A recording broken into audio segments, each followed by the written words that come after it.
denne video skal vi se, hvordan man i Outlook kan gemme en e-mail direkte i CasePoint. Jeg befinder mig på CasePoints personaliserede forside. Jeg modtager nu en e-mail og klikker på den for at åbne den i Outlook. Mailen er fra Ole, vores kontaktperson hos Frisk Mælk. For at gemme Oles e-mail i CasePoint, klikker jeg på CasePoint-knappen i det øverste venstre hjørne. Så fremsøger jeg kunden i CasePoint.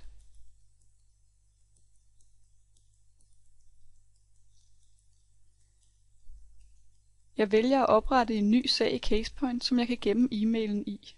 Den kalder jeg for tilbud på CasePoint.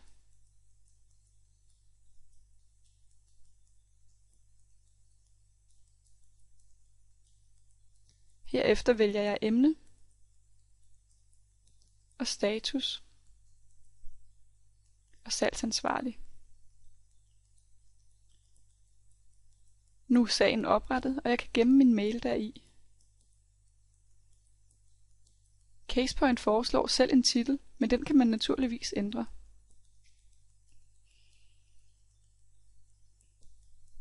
Så kan vi se på mailen, at den får et CasePoint-mærke. På denne måde kan jeg tydeligt se, at mailen er gemt i CasePoint. Jeg lukker Outlook ned og går ind i CasePoint for at finde sagen frem. Jeg vælger kunden og klikker herefter på den nyoprettede sag. Og så kan jeg åbne Oles e-mail. Her kan vi se, at både e-mailen og de vedhæftede filer er blevet gemt. CasePoint henter også oplysninger fra e-mailen og viser dem her øverst på siden. Vi har nu set, hvordan man kan gemme fra Outlook direkte i CasePoint.